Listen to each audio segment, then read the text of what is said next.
Eh bien, merci à tous d'être présents ce soir pour cette rencontre avec Claire Marin, qui est professeure de philosophie en classe préparatoire et membre associé de l'École normale supérieure.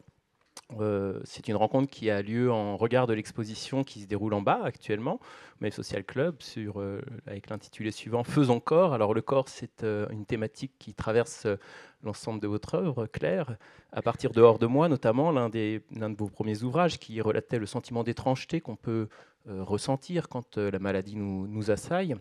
Mais ça s'est poursuivi avec Rupture, qui a eu le succès que vous connaissez, où vous montriez que parfois il y avait des ruptures qui se produisaient dans notre intimité, qui nous fracturaient, mais que la vie était encore possible ensuite. Être à sa place, plus récemment, où vous vous demandiez plus directement qu'est-ce que c'est que d'habiter son corps, c'est la question qu'on va aborder ensemble ce soir. Et puis le dernier, le tout récent Les Débuts, qui vient de paraître en poche aujourd'hui, en réalité. Et avec lequel vous commencez par une expérience, qui est l'expérience de la naissance de votre fille, qui est donc l'apparition d'un corps à la fois étranger et très intime, évidemment, qui est celui de votre fille. Alors peut-être pour commencer par une question qui a une apparence simple, mais qui en fait relève peut-être une tension, c'est le titre de cette rencontre, Habiter son corps. On sent bien qu'il y a là une étrangeté, parce que dans quelle mesure le corps qui est le mien devrais-je l'habiter?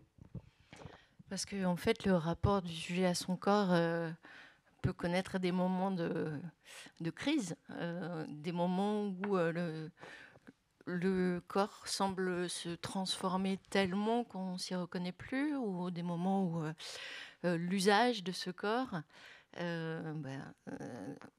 rencontre des écueils, des ralentissements, des moments où on peut se sentir dépossédé, où on a l'impression que des gestes nous échappent ou que la maîtrise du corps est fluctuante. Donc il peut y avoir le sentiment d'être trahi aussi par son corps à certains moments. Toutes ces expériences multiples qu'on fait de manière banale ou de manière beaucoup plus douloureuse euh, amènent à s'interroger sur effectivement la manière dont on habite ce corps, c'est-à-dire l'habiter au sens non pas statique, mais très dynamique. Comment on l'anime, qu'est-ce qu'on met de nous dans notre apparence, en quoi elle retranscrit quelque chose de nous, au contraire, elle est une image très éloignée euh, de ce qu'on pourrait appeler un moi intérieur, ou en tout cas du sentiment d'identité qui peut être le nôtre. Donc à partir de ces petits constats-là, on n'est peut-être pas tous délogés de notre corps, quoique il me semble qu'on est tous confrontés à un moment ou à un autre à un sentiment d'étrangeté. Mais en tout cas, il y a cette question de savoir jusqu'à quel point je peux dire de ce corps qu'il est le mien et donc je l'habite de manière vivante, on va dire. C'est à la fois le corps qu'on habite et c'est le corps qui nous permet d'habiter dans une relation sociale, dans une relation intime, dans une relation humaine. Comment se fait cette tension entre le corps que j'investis et le corps à l'extérieur qui me donne une constance ou une assiette dans les relations sociales? C'est aussi ça qui peut créer des tensions intérieures, c'est-à-dire, comme vous l'avez bien dit, la possibilité qui est finalement un corps glorieux, c'est-à-dire un corps pour l'apparence, et puis un corps vécu qui est très loin de ce qu'on laisse paraître dans l'usage social du corps. Donc cette différence, elle peut être protectrice. C'est-à-dire, je peux me servir d'une apparence, entre guillemets, d'un corps qui va bien, pour dissimuler qu'il va mal, comme je peux aussi être, comme on le disait tout à l'heure, trahi par ce corps. Et puis, ce que mon corps renvoie malgré moi, par exemple à travers les habitus sociaux, ça peut être aussi quelque chose contre lequel je peux avoir envie de lutter, que je peux avoir envie de gommer ou d'effacer, un accent, une posture, une gestuelle. Tous ces éléments-là marquent cette distance ou cet écart possible entre les deux manières d'habiter son corps ou de le présenter aux autres. Il y a d'ailleurs ce soir, la conférence est filmée et en même temps, il y a une foule qui est réunie. On est là tous les deux. Qu'est-ce qui se passe dans la présence qui ne se passe pas à distance? Je pense que là, on a tous été confrontés à cette expérience lors du confinement sur ce que la présence des autres produit comme interaction, c'est-à-dire la parole qui s'adresse à une image sur un écran, même si l'image est celle d'un être qui a l'air d'être plus ou moins attentif à ce qu'on dit, elle ne produit pas du tout le même effet. C'est ce concept d'atmosphère ou d'ambiance qui fait qu'on entend, par exemple, vous êtes particulièrement attentif et silencieux, ce qui n'était pas le cas de mes étudiants ce matin. Et ça change le propos, ça change le rythme, ça change l'interaction. Donc évidemment que là, il y a quelque chose qui passe par une sensibilité, une intuition atmosphérique, on va dire, et qui va avoir un effet. Et puis effectivement, si je commence à faire des réponses trop longues, comme j'en ai l'habitude, à répéter des choses que j'ai dites, bon, on va avoir des signes corporels d'agacement ou de lassitude qui seront des messages auxquels j'essaierai de m'adapter. Donc il y a vraiment quelque chose comme une circularité dans la coprésence, alors que dans la distance, face à un écran ou même au téléphone, il y a des quiproquos où il y a une distance qui s'installe beaucoup plus vite. Plus exactement, l'attention me demande un effort, une concentration particulière quand je ne suis pas en présence, alors que de manière peut-être plus inconsciente ou subconsciente, le fait d'être en présence permet d'emmagasiner un certain nombre de signaux, quand bien même on est concentré sur autre chose. Vous disiez tout à l'heure que le fait d'habiter son corps c'était une forme de dynamique d'abord, c'était pas quelque chose de statique, et que ça demandait du coup un certain effort, un effort de soi, un effort de persévérance dans son être, si l'on veut. Dans quelle mesure habiter et habitude ont un lien dans cette façon d'être soi-même? Ils ont un lien très clair. On pourrait rajouter habit d'ailleurs. Habit, habitude, habiter, tout ça c'est la même racine. Parce que je crois que cette enveloppe, c'est-à-dire le corps comme habit d'une certaine manière, ou en tout cas manière sous laquelle on se présente au regard des autres, il a besoin précisément d'être habité, comme on le disait tout à l'heure. Et comment on habite ce corps qui nous est donné? D'abord inconsciemment, mais en tout cas par une habitude, par une répétition et par mimétisme, c'est-à-dire en regardant le corps de l'autre. Donc comment l'autre se sert de ses mains pour manger ou pour ouvrir quelque chose. Donc je vais essayer de capter en fait une gestuelle et je l'essaye sur mon propre corps. Et donc dans ce mimétisme, dans cette habitude, dans cette répétition, le geste s'intériorise et ce qui a été appris, je ne me souviens plus que je l'ai appris. Il s'incorpore, il s'incarne en fait.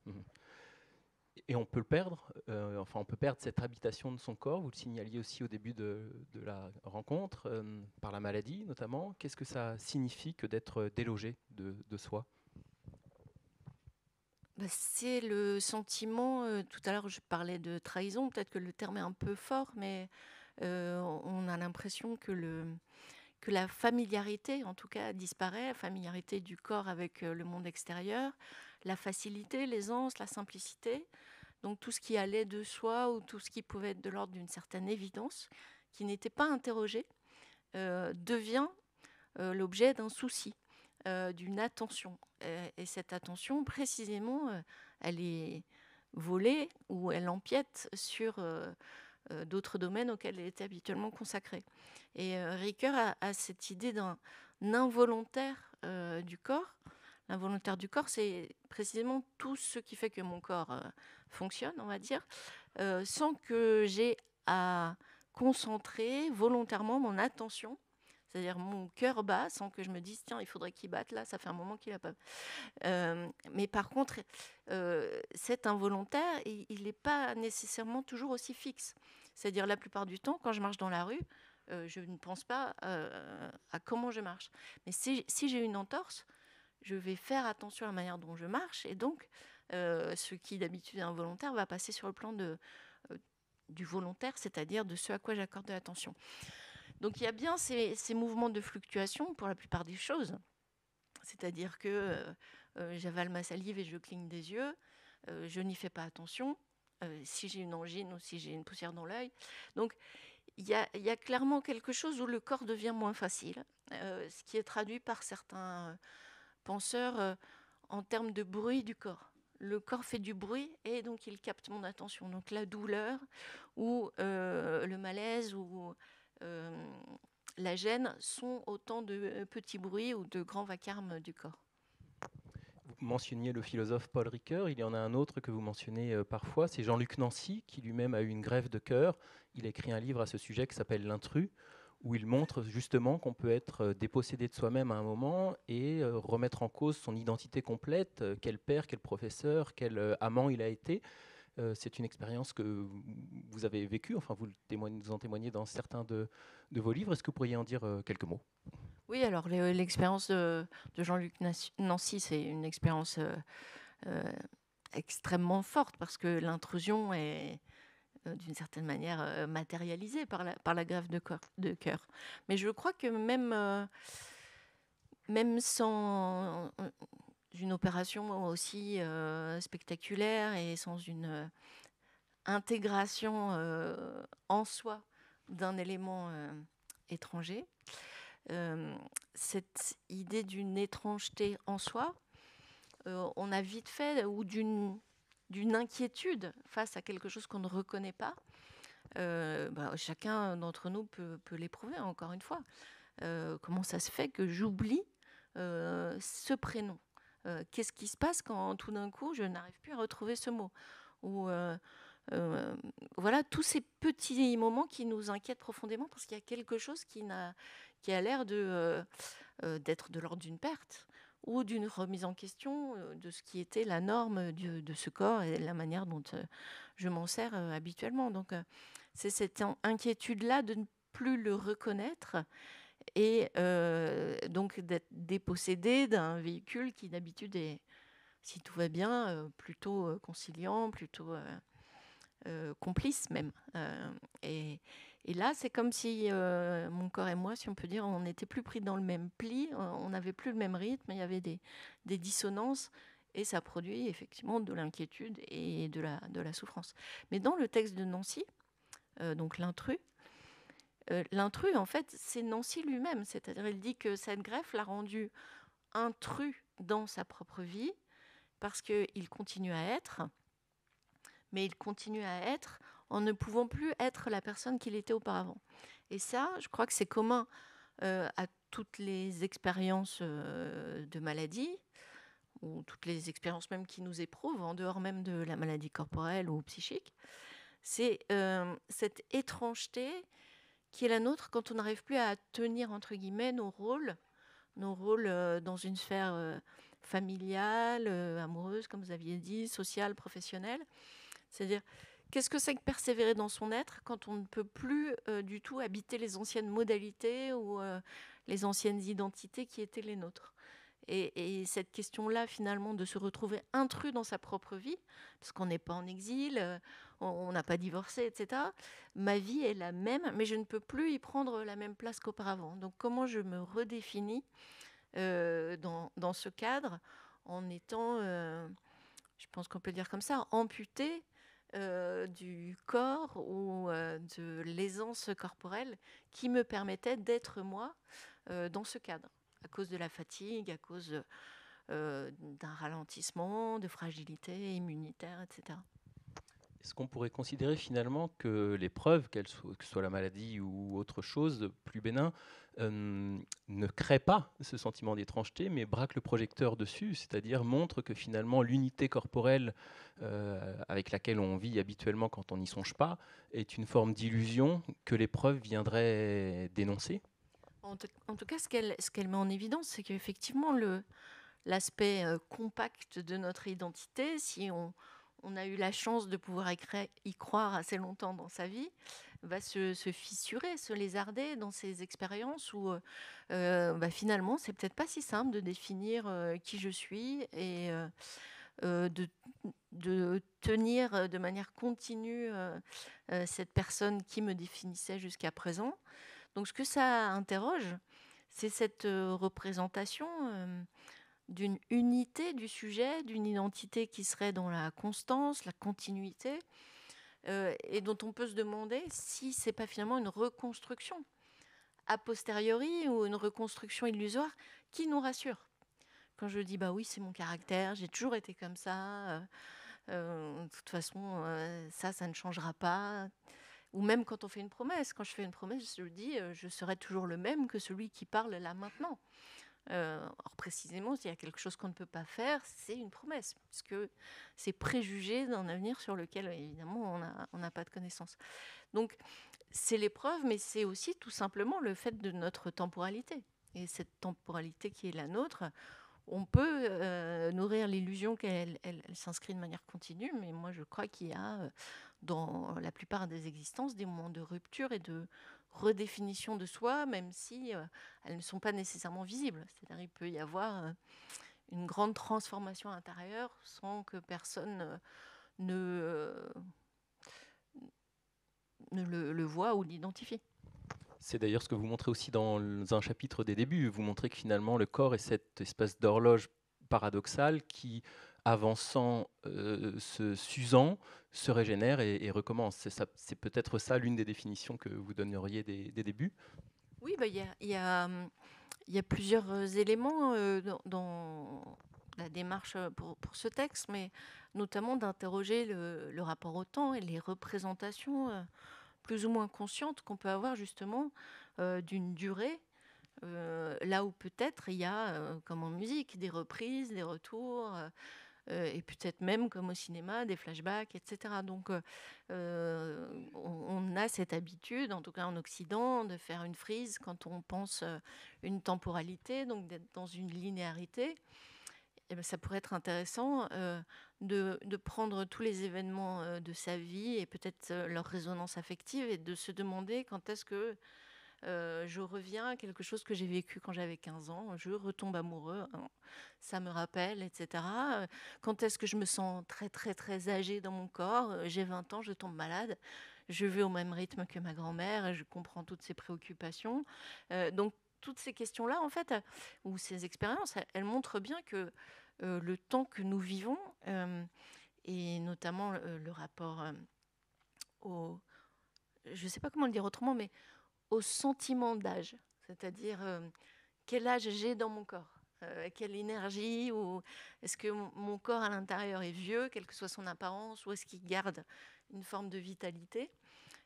Ça montre bien que le schéma linéaire, en fait, il nous permet pas du tout de comprendre ce qui se passe en nous. Et donc, je vous invite ce soir en rentrant à prendre une feuille et un crayon et essayer de dessiner cette espèce de fresque de l'âge intérieur ou de ces débuts qui recommencent. Ça donne pas quelque chose de très joli, mais je trouve que ça fait du bien de sortir du schéma qu'on a toujours, c'est-à-dire, je vais le faire dans votre sens, que en gros, on est sur une espèce de courbe ascendante jusqu'à un certain âge. Alors, à quel âge On sait que 50 est le nouveau 40, 60 est le nouveau 50, etc. Mais quand même, on voit bien que le schéma reste comme ça. Je crois que si on essaye de faire ces dessins personnels, on est dans un Luna Park, quoi. C'est même particulièrement périlleux comme expérience, mais voilà, je voulais interroger ces espèces de paradigmes à travers lesquels on pense le temps et qui sont décourageants en fait. Parce que clairement, il y a un moment où ça bascule et on a l'impression que plus rien ne sera neuf, inédit, qu'il n'y aura plus de surprise, que l'intensité des sentiments sera moindre. Euh, je pense qu'on est victime de cette représentation et qu'on y croit trop. Vous le soulignez, donc l'identité est une fiction, on est plutôt un être raccommodé ou en tout cas décomposé, recollé. Comment est-ce qu'on fait, une fois qu'on a eu conscience de cet éclatement de l'identité, pour néanmoins vivre avec une certaine constance? Ça peut être aussi rassurant de savoir qu'on n'est pas d'un seul bloc. Parce que comme ça, quand il y a des morceaux qui s'effritent, il en reste. Et ils peuvent nous aider à reconsolider le tout. Mais cette image, elle est un peu effrayante. Mais voilà, on a un équilibre entre différentes formes d'identité personnelle, sociale, etc.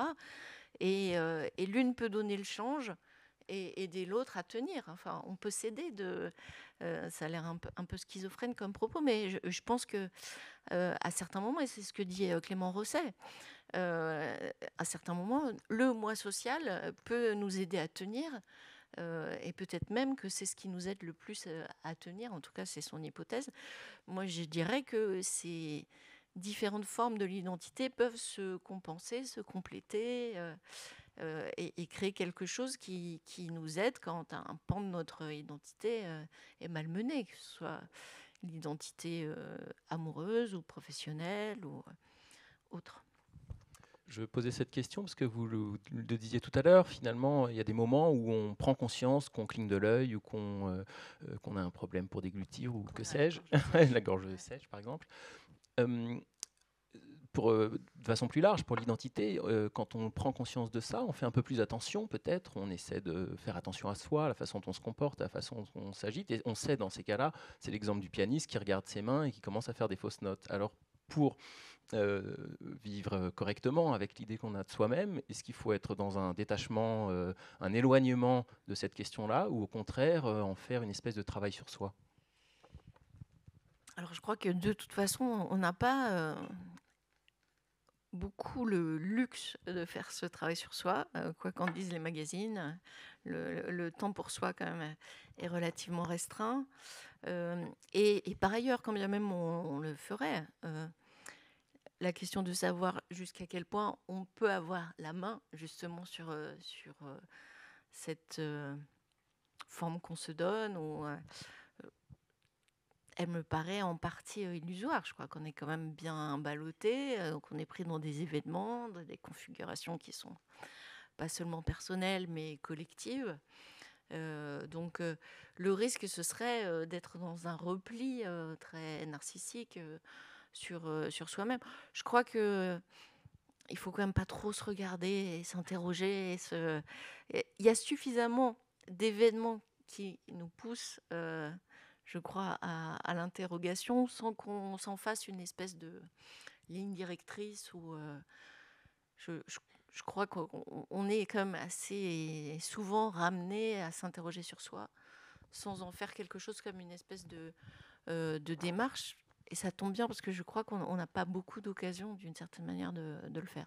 Mais par contre, refuser de le faire quand les événements l'exigent, là, ça devient peut-être une forme de, entre guillemets, lâcheté, ou de manque de courage, à défaut.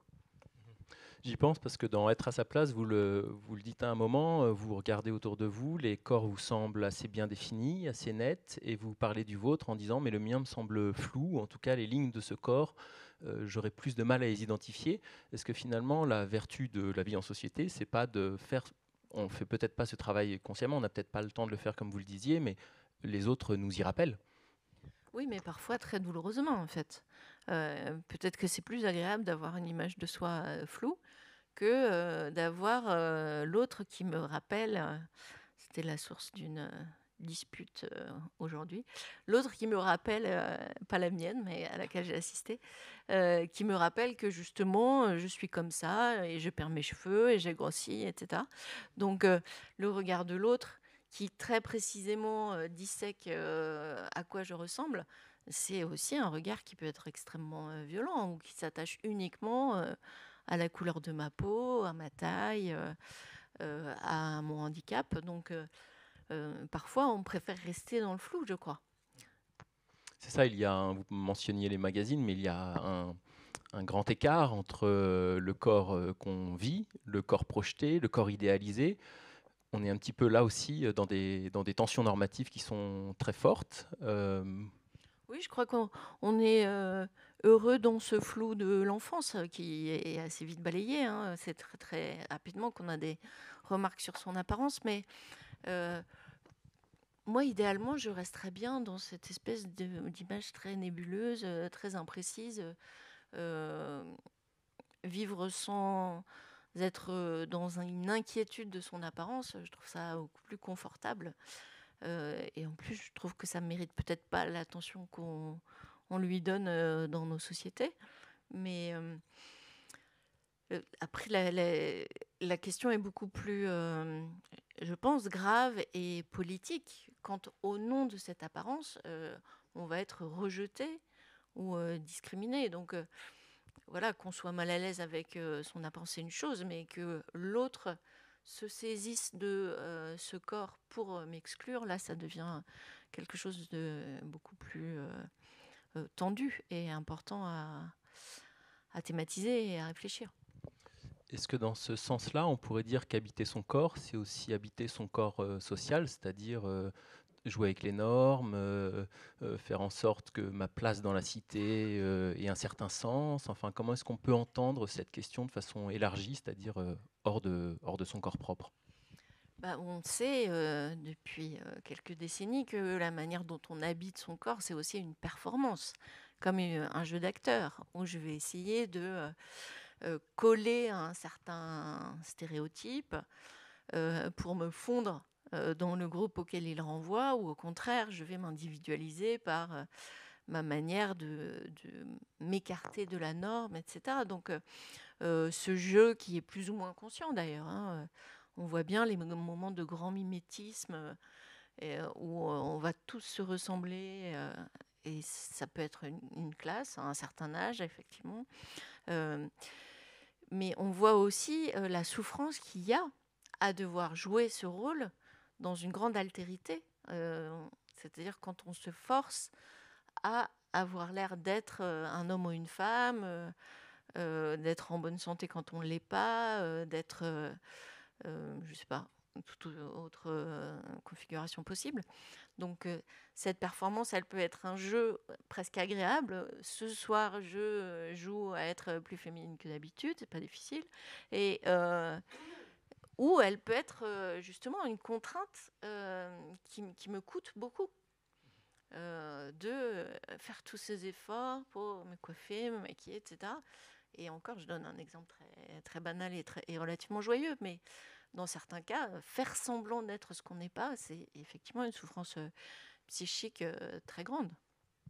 Comment est-ce qu'on sait, enfin, comment est-ce qu'on peut identifier les moments où c'est un effort, les moments où c'est un jeu? Quel serait le critère Ben, on le sent que ça nous coûte, je pense.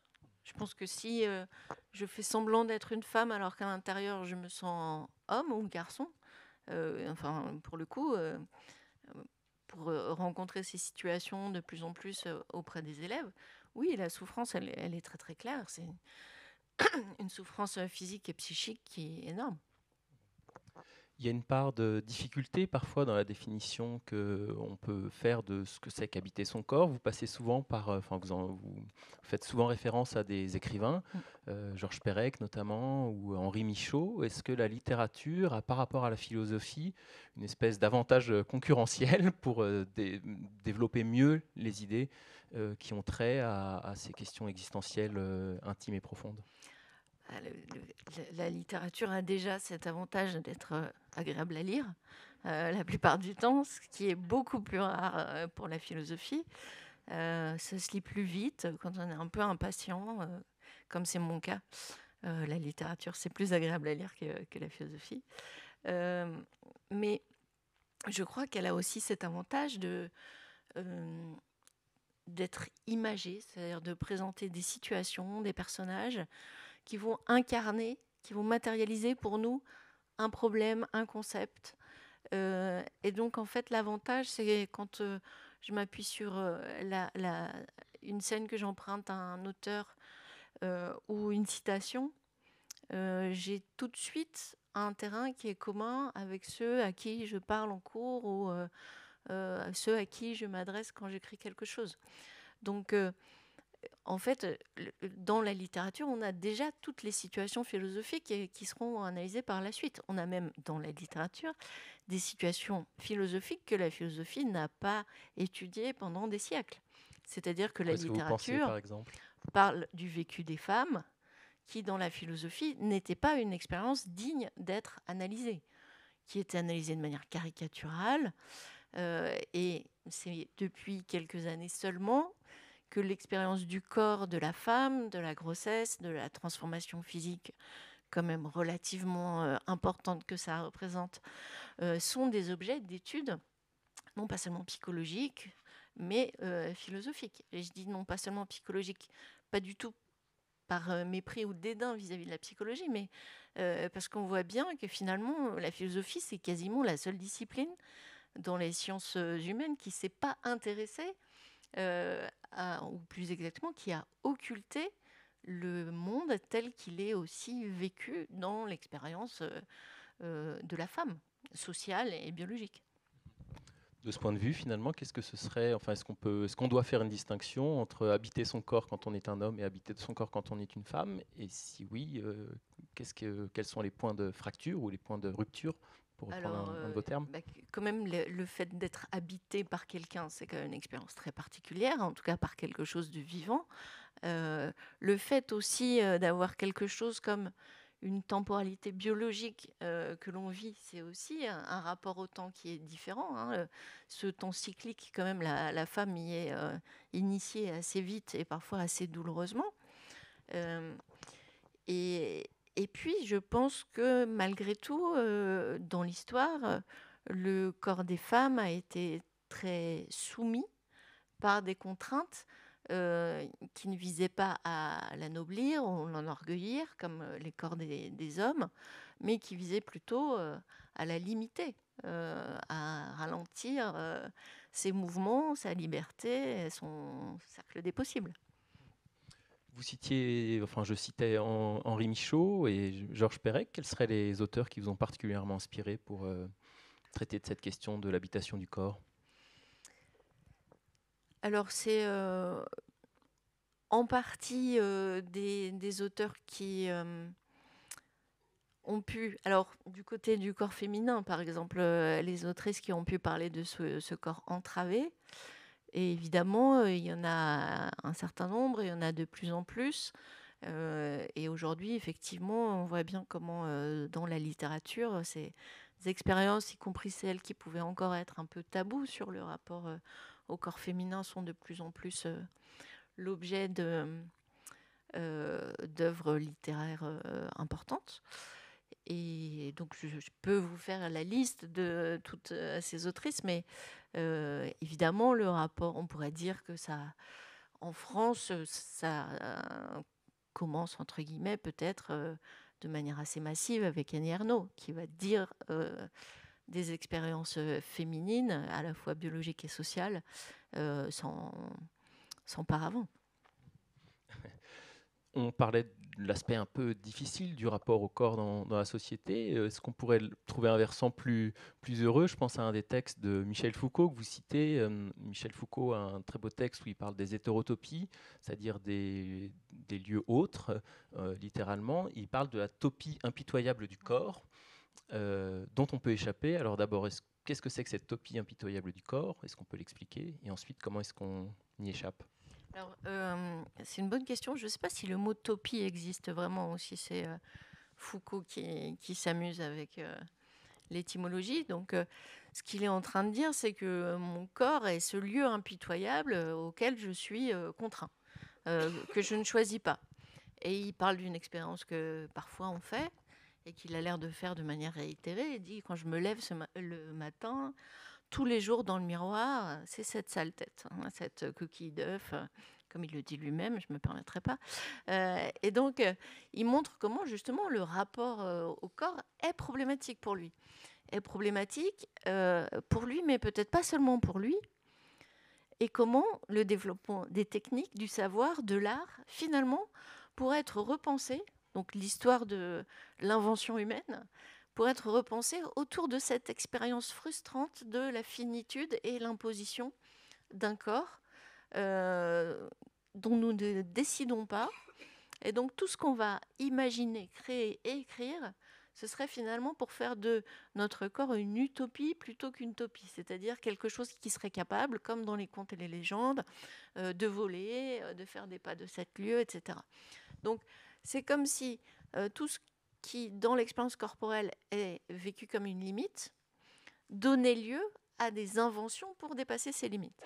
Et il montre finalement comment on va essayer de créer ces corps utopiques.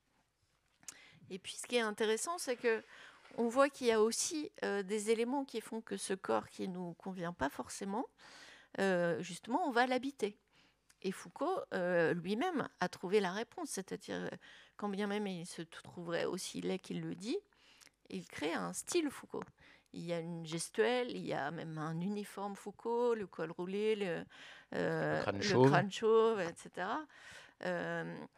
Et il y a un rythme de la parole de Foucault qui a créé des espèces de mini-Foucault à une certaine époque. Dans les universités, on avait plein de petits Foucaldiens qui lui ressemblaient beaucoup. C'était même un petit peu inquiétant.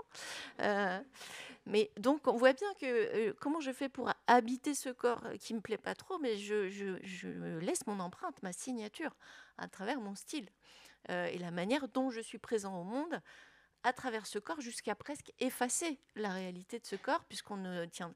Marguerite Duras fait la même chose avec son espèce d'uniforme. Elle dit à un moment, je m'habille tout le temps pareil, comme ça on arrête, on s'aperçoit plus que je suis petite. Alors, je ne sais pas si ça marche, mais il y a tous ces éléments-là qui font qu'on va être finalement reconnu à autre chose qu'à la forme de son corps. Et puis la fin de ce texte est très beau, mais est très belle, mais je ne sais pas si on spoil Foucault là ce soir. Je crois qu'on peut y aller. Le texte vaut de toute façon par sa qualité propre. Alors, et surtout, à l'origine, c'est une conférence que Foucault fait à France Culture. Et vous pouvez la trouver en ligne. Donc, vous pouvez entendre Foucault lire ce texte, et encore mieux, évidemment, que de le lire. C'est très habité, c'est très vivant. Alors, la question, c'est comment, justement, on réhabite son corps et quand est-ce que je suis bien dans mon corps quand est-ce que je cesse de rêver de là-bas, mais je suis vraiment ici, dit Foucault. Et on n'aurait pas attendu ça de lui. Mais il y a une espèce de lyrisme sentimental bien dans l'amour. Quand je suis avec l'être que j'aime, je suis ici, je suis présent. Mon corps est vivant sous ses caresses, sous ses yeux. Et donc, quand est-ce que je me réconcilie, d'après Foucault, avec ce corps quel qu'il soit? Eh bien, on pourrait dire un pot à pot ou un corps à corps, pour reprendre le titre de l'exposition. Donc, quand je fais corps avec l'autre. C'est finalement peut-être un bon moyen de conclure cet échange, peut-être en tirant cette conclusion que finalement, habiter son corps, ce n'est pas un effort vertical vis-à-vis de soi-même ou d'intériorité, de repli vers soi dans l'introspection, mais que c'est plutôt l'expérience sociale de la rencontre. Est-ce que c'est une conclusion qui vous semble tenir ? Oui, non, mais je crois effectivement que cette fameuse circularité que j'évoquais tout à l'heure, elle est absolument nécessaire. Il faut aussi pouvoir oublier son corps, donc à certains moments être dans une coïncidence, etc., mais pouvoir s'en défaire et pouvoir être dans quelque chose qui est plutôt un corps collectif que sa petite personne. Je crois que c'est très, très allégeant, enfin, qu'on en a besoin d'être délivré de ce corps auquel on est un peu trop rivé. Merci beaucoup. Alors, on a du temps pour des questions. On a un quart d'heure pour des questions. S'il y en a ou des remarques, c'est le moment de les poser.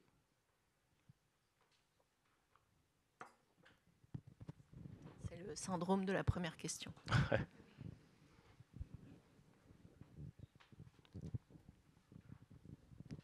Oui, madame ? Savoir si habiter son corps, c'est juste le ressentir.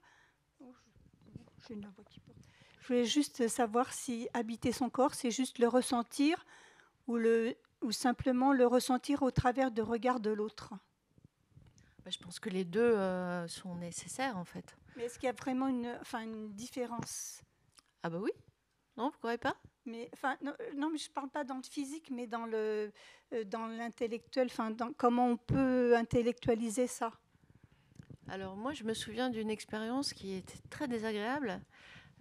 Quand j'étais enfant, c'était de découvrir le profil qui est le nôtre. Et se dire, mais comment ce profil-là va avec ce visage-là ? Comment ce profil va avec cette face ? Ou de se voir... Alors aujourd'hui, les générations les plus jeunes, elles ont l'habitude de se voir sur des vidéos, de tourner autour de leur image grâce à ces vidéos, et donc de se connaître sous toute leur face. Mais je me souviens aussi des premières images filmées. C'était très troublant. Ah bon, ça ressemble à ça quand je marche.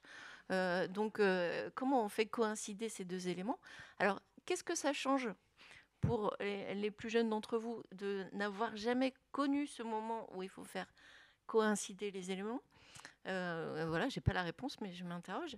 Mais Lacan, quand il analyse le stade du miroir, il dit bien que il y a une jubilation à pouvoir enfin faire le lien entre des images de soi qui sinon sont fragmentées. C'est-à-dire, si je me regarde sans miroir, effectivement, il y a des parties de mon corps que je vois et d'autres que je ne vois pas. Et pouvoir avoir une forme d'unité au moins d'une face, enfin, je sais pas comment dire, Une silhouette. Ouais, voilà. En image, ça a quelque chose, d'après Lacan, d'un plaisir d'une unité. On en parlait tout à l'heure, comment on recrée Une cette jouissance unité. même, en fait, il dit. Oui, tout à fait. De cette unité que le reflet dans le miroir me renvoie. Donc, il y a bien une frustration de savoir que l'autre possède une image de moi que je ne posséderais pas. En tout cas, dans nos sociétés, ça produit cet effet. Dans d'autres croyances, c'est même la possibilité que l'autre me vole quelque chose de moi-même s'il a une image de moi. Donc on voit bien que le rapport est quand même, il se joue quelque chose d'important. Y a-t-il une autre remarque ou une autre question? Oui, monsieur?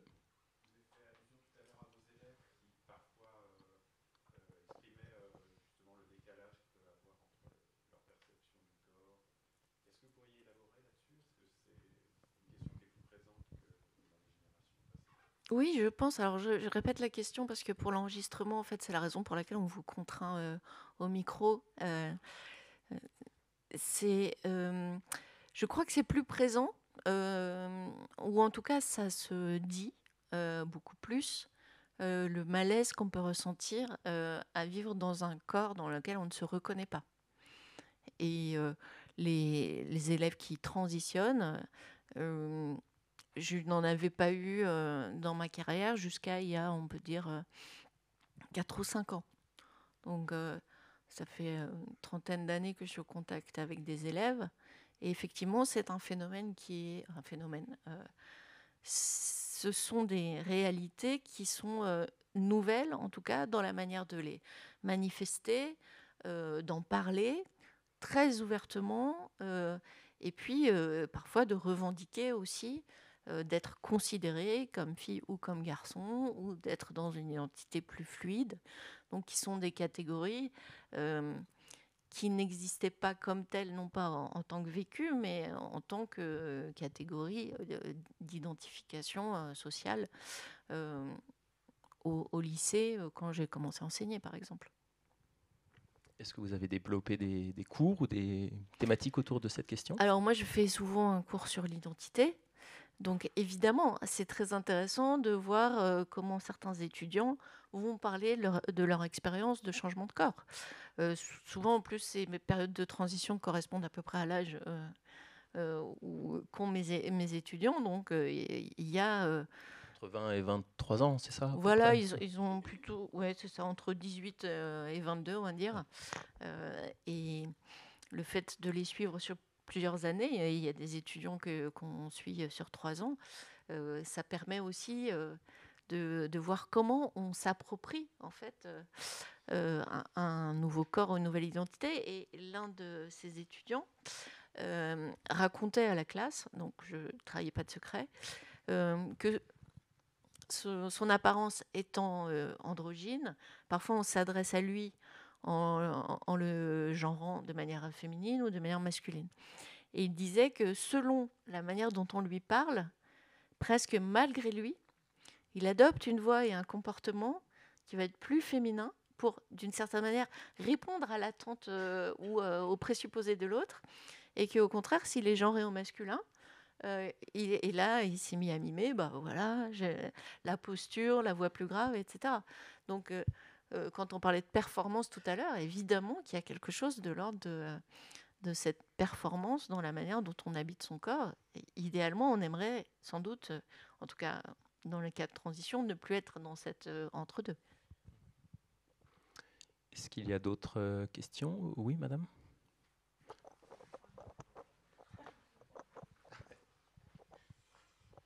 Bonsoir, merci pour votre exposé. Comment vous interprétez la chirurgie esthétique aujourd'hui chez les jeunes, les très jeunes, chose qu'on ne voyait pas auparavant. Là, il y a toute la technologie médicale, mais moi, je suis gériatre, donc je peux comprendre à peu près chez les personnes âgées et qui ont du mal avec le vieillissement, mais chez les jeunes, je ne comprends pas. Je pense que les normes et la manière dont elles se diffusent, notamment par les réseaux sociaux, elles sont quand même très puissantes. Les filtres produisent nécessairement de la déception. Si vous passez sur votre propre visage un filtre qui vous, entre guillemets, vous améliore, évidemment, vous avez envie d'être cette image. Et souvent, les chirurgiens esthétiques disent que justement, les jeunes femmes et les jeunes hommes arrivent avec leur portrait, mais passé au filtre. Donc avec un nez plus fin, des yeux plus grands, etc. Peu importe. Mais donc là, il y a une concurrence entre le réel virtuel et une puissance de l'image virtuelle qui vient recouvrir finalement le réel. Mais c'est pas une surprise au sens où si on passe au moins autant de temps dans le monde virtuel que dans le monde réel, évidemment, la force de ces images, elle est impressionnante. Vous avez entendu ces derniers jours tout le travail qui a été fait par des médecins sur toutes ces pathologies d'une surexposition aux images, en particulier chez les tout-petits. Là, il est évident qu'on a un problème qui devient social et politique et qui crée aussi, mais je ne vous apprends rien, toutes les pathologies de la dysmorphophobie. Donc, on a toutes ces questions-là du corps qu'on ne sait plus voir tel qu'il est ou qu'on ne peut plus supporter tel qu'il est. Qui est devenu étranger quasiment. Est-ce qu'il y a d'autres questions? Oui. En tant que femme, on fait l'expérience de l'étrangeté du corps avec la maternité. Et certaines d'entre nous le vivent très bien comme une espèce de symbiose, d'harmonie totale. Et d'autres ont l'impression d'héberger un alien qui va les vampiriser. Et je me demandais si dans un des cas, il y avait une adéquation avec l'ordre social, avec les normes sociales. Et dans l'autre cas, je ne sais pas quoi. Mais j'aimerais vous interroger à ce sujet. Alors, effectivement, dans les normes sociales, il y a plutôt l'idée que ça doit être un moment d'épanouissement, on est radieuse, etc. Alors que ce n'est pas toujours le cas. Et l'autre branche de l'alternative, effectivement, qu'est-ce qui fait que cette transformation sera vécue comme... je pense que ça s'ancre aussi beaucoup... Enfin, sera vécue négativement, ça s'ancre sans doute beaucoup dans l'histoire personnelle et parfois même inconsciente du sujet. Moi, ce que je trouve plus incroyable, c'est le déni de grossesse, c'est-à-dire le fait qu'une telle transformation ait lieu sans que ce soit physiquement ressenti. Donc ça veut bien dire que là, la force psychique, finalement, modèle, au sens donne une forme à cette expérience dont on pourrait croire que biologiquement, elle est obligatoirement très visible et très sensible. Donc là, c'est effectivement, je crois, alors c'est plus du tout de mon ressort au sens où je suis bien incapable d'en parler correctement, mais le fait qu'une telle transformation puisse passer entre guillemets inaperçue, c'est quand même quelque chose qui est très, très perturbant. Et c'est d'ailleurs aussi un thème philosophique assez peu exploré finalement, la maternité et la naissance. Très, très peu, c'est en train de changer. Et là encore, ça vient notamment de chercheuses américaines qui ont finalement réussi à coupler quelque chose de l'ordre de la pensée féministe et de la phénoménologie, on pourrait dire, et qui commencent à interroger la spécificité de ces expériences. Y a-t-il d'autres remarques ou questions ?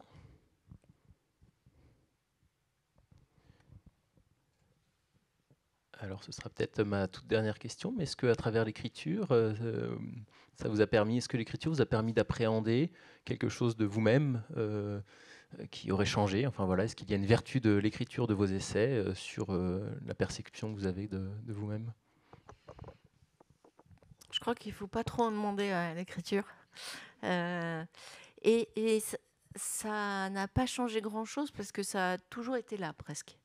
Donc, j'ai pas l'impression. Ce qui change, c'est d'être lu, parce que quand on a fait une thèse, on a pris l'habitude de jamais être lu.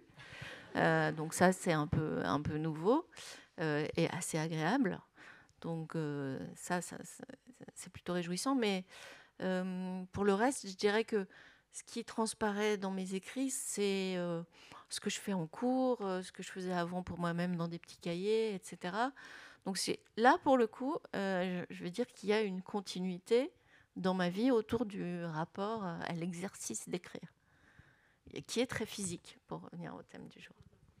Merci beaucoup. Avant de vous quitter, je vous invite donc à voir l'exposition, éventuellement à acheter les livres de Claire Marin qui sont disponibles à la librairie en bas. Et puis Claire, je crois que vous prêtez une petite séance de dédicace, donc vous aurez l'occasion d'avoir un petit mot dans le livre si vous le souhaitez. Je vous remercie pour votre attention et je vous souhaite une bonne soirée. Merci Claire. Merci.